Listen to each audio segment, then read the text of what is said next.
Hello everyone, welcome and welcome back to my YouTube channel Nursopedia. आज की इस video के अंदर हम लेक्चर 2 करने वाले हैं साइकोलॉजी का। पिछला लेक्चर अगर आपने नहीं देखा है तो देख लेना, उसमें मैंने बेसिक इंट्रोडक्शन बताया है, साइकोलॉजी क्या होती है वगैरह वगैरह। आज हम पढ़ेंगे स्ट्रक्चर ऑफ माइंड। तो सबसे पहले हम समझते हैं माइंड होता क्या है, व्हाट इज माइंड। तो अक्सर लोग कंफ्यूज रहते हैं। जैसे कि यहाँ पे आप इमेज देख सकते हो, क्या ये माइंड है? नहीं, ये क्या है? ब्रेन है। हमारे स्कल के अंदर क्या होता है? ब्रेन होता है। ब्रेन क्या है? एक हमारा फिजिकल ऑर्गन है जो कि हमारे बॉडी की जितनी भी एक्टिविटीज होती हैं, हार्ट बीट से लेके रेस्पिरेशन और भी जितना भी मूवमेंट्स है बॉडी का, वो सब कुछ हमारा ब्रेन कंट्रोल करता है। बट फिर माइंड क्या है? दूसरे साइड आ जाओ। माइंड क्या है? माइंड कोई फिजिकल ऑर्गन नहीं है। इसको आप ऐसे समझ सकते हो कि ब्रेन क्या है? ब्रेन एक हार्डवेयर है। जैसे कंप्यूटर के अंदर हार्डवेयर होता है ना, और एक सॉफ्टवेयर होता है, वैसे ही ब्रेन क्या है? हमारा हार्डवेयर है और उसके अंदर एक सॉफ्टवेयर है माइंड। माइंड क्या काम करता है? जितनी भी हमारी थिंकिंग होती है, thinking, memory, perception, feeling, emotion, सब कुछ हमारे माइंड से कंट्रोल होता है। ठीक है, इमोशंस एक्सेट्रा। ठीक है, ये सब कुछ हमारा माइंड कंट्रोल करके रखता है। इतना तो आपने समझ लिया। ठीक है, ब्रेन और माइंड में क्या डिफरेंस है। चलिए, अब माइंड का थोड़ा सा मैं आपको नोट्स दे देता हूँ। Mind is the set of abilities that allows a person to think, imagine, remember, make decisions. ठीक है, जैसा मैंने आपको बताया, इसके थ्रू क्या होता है, कोई इंसान सोच सकता है, फील कर सकता है, इमेजिन कर सकता है, कोई चीज को याद रख सकता है और डिसीजंस ले सकता है। It is different from brain. ठीक है, मैंने बता दिया ब्रेन क्या है, एक फिजिकल ऑर्गन है, और माइंड क्या है, हमारा एक सॉफ्टवेयर वाला पार्ट है।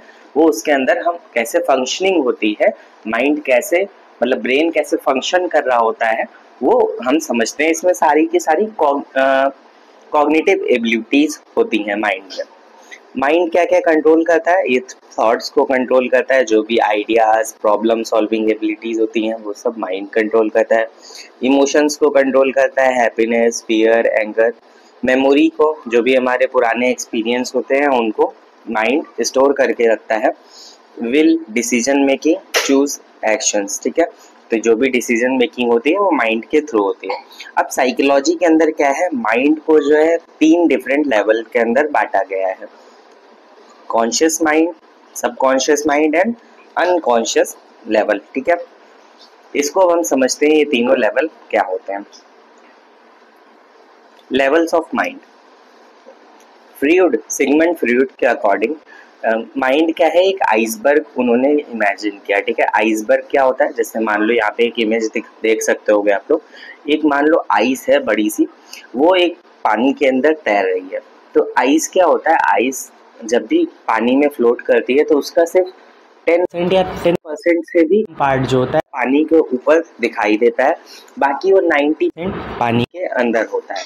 तो सिगमंड फ्रॉइड के अकॉर्डिंग यही प्रिंसिपल लगता है लेवल माइंड में, कि जो स्मॉल विजिबल पार्ट होता है ऊपर दिखाई देगा और जो मोस्ट ऑफ द पार्ट है वो हिडन है। जैसे कि आपका जो विजिबल पार्ट होता है पानी के ऊपर, वो कॉन्शियस माइंड होता है।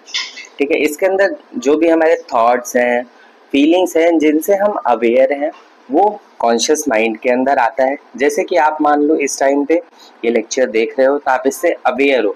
अब ऐसा तो नहीं ना, आपके माइंड में तो बहुत सारी चीजें हैं। ठीक है, वो हमारे प्री कॉन्शियस, अनकॉन्शियस माइंड के अंदर होती हैं।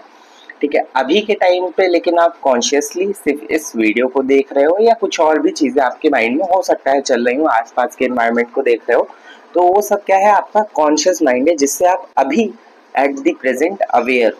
तो ये टोटल कितना होता है? ओनली 10% पार्ट होता है।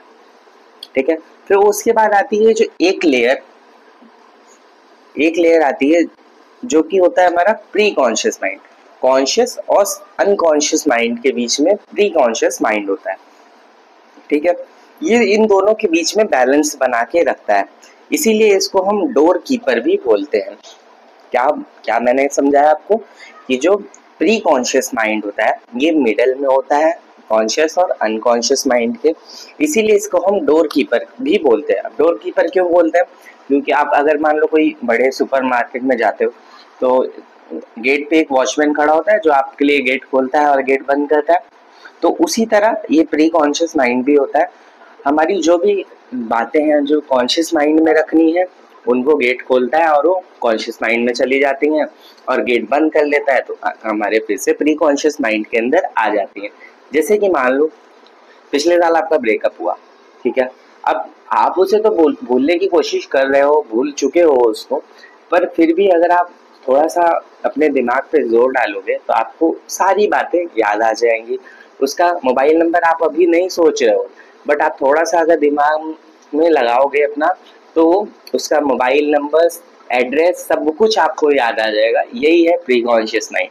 यानी कि इसके अंदर क्या होता है, हमारी वो सारी मेमोरीज स्टोर्ड रहती हैं जो हम अभी एट द प्रेजेंट अवेयर नहीं है जिनसे, बट अगर हम कोशिश करेंगे उसको, उस पर अगर थोड़ा हम प्रेशर डालेंगे तो वो सारी बातें हमें रिकॉल हो जाएंगी। ठीक है, नेक्स्ट है फिर अनकॉन्शियस माइंड। अनकॉन्शियस माइंड जैसे कि ये गहरा अंदर पानी की तरफ जो है, यहाँ पे आप देख सकते हो इमेज में, ये अनकॉन्शियस माइंड होता है। ये हमारी जो हिडन फियर्स होते हैं, हिडन डिजायर्स होती हैं, जो पास्ट एक्सपीरियंसेस होते हैं वो इसके अंदर रहते हैं, जो कि हमारे बिहेवियर को अफेक्ट करते हैं। जैसे कि मान लो कोई इंसान है, अब वो बचपन में आग से जल गया था और उसको बहुत ज़्यादा पेन हुआ काफ़ी लंबे टाइम तक। आग से जलने में बहुत लंबे टाइम तक पेन होता है, तो अब वो इंसान बहुत ज़्यादा बच बच के रहेगा कि कहीं छोटा सा भी आग होगा, शॉर्ट सर्किट होगा तो वो डर जाएगा, वहाँ से भागेगा। तो वो क्या है, उसके बिहेवियर को इन्फ्लुएंस किया उसके पास्ट एक्सपीरियंस में जब वो जला था, ठीक है। या फिर मान लो उसको किसी चीज़ से डर है, मान लो किसी को मान लो पानी से डर है, तो वो ऐसी जगह पे जाने में कतराएगा, वहां पे नहीं जाएगा जहाँ पे पानी है। या कोई डिजायर्स है किसी के अंदर, तो वो सब इसके अंदर रहता है, जो जिससे कि हम अवेयर नहीं होते हैं, और हम कितना भी सोच लें नॉर्मली अनकॉन्शियस माइंड से वापस कॉन्शियस में आना, यानी कि जो भी बातें अनकॉन्शियस माइंड में है वो कॉन्शियस माइंड में आना बहुत ज़्यादा मुश्किल होता है। नॉर्मली तो वो नहीं आ सकती हैं, बहुत सारी टेक्निक्स होती हैं, हिप्नोटिक्स, नार्कोटिक्स, इसके थ्रू शायद लाया जा सकता है कॉन्शियसनेस में, कंफर्म नहीं बट लाया जा सकता है। अब बात करते हैं हम स्ट्रक्चर ऑफ माइंड की। ये तो हमने लेवल ऑफ पढ़े कॉन्शियसनेस, अब स्ट्रक्चर ऑफ माइंड आपने सुना होगा अभी तक तो, इड, ईगो, सुपर ईगो, और इसमें बहुत ज़्यादा कंफ्यूजन भी होगा, तो इसको आज एकदम से हम लोग क्लियर कर लेंगे यहाँ पे, ठीक है।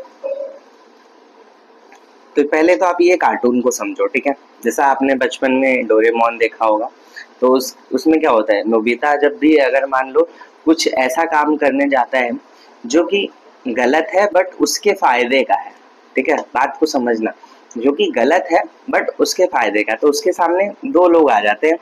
एक तो ये शैतान वाला जिसकी सींग रहती है, और ये एक एंजल बन के आ जाती है उसके सामने, वही आता है बट एक एंजल फॉर्म में आ जाता है एक, और एक हमारा शैतान टाइप में बन के आ जाता है, डेविल टाइप, ठीक है। तो ये दोनों आ जाते हैं उसके सामने, और एक तो कहता है कि ठीक है, जैसे एंजल कहेगी कि नहीं नहीं नोबिता ये गलत है, ये नहीं करना चाहिए, बट जो हमारा ये डेविल वाला पार्ट होगा ये कहेगा नहीं ये तुम्हारे फायदे का है, इस काम को करो, ठीक है। तो ऐसा आपने वहाँ पे भी कार्टून में भी देखा होगा, और बहुत सारे सीरियल्स में भी ऐसा दिखाया जाता है, तो ये आप समझ गए होगे, इतना तो मुझे लगता है। तो ये जो शैतान वाला टाइप है ना, ये जो खुद का फायदा चाहता है वो है इड, और ये सुपर ईगो क्या है, सुपर ईगो जो कि सच्चाई यानी कि मोरालिटी पे बेस्ड है, मोरल वैल्यूज पढ़ी होगी आपने बचपन में स्कूल में, तो ये मोरल वैल्यूज पे बेस्ड है कि यार ये चीज़ सही है ये चीज़ गलत है।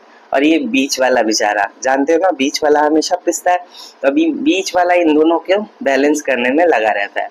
इसको आप ये वाली इमेज से समझो, जैसे कि ये मान लो एक साइड ईड का ब्लॉक है, बॉल है, और एक साइड सुपर ईगो का है, तो अब ईट अगर भारी हो गया तो इधर साइड पूरा गिर जाएगा, और सुपर ईगो भारी हो गया तो इधर साइड गिर जाएगा।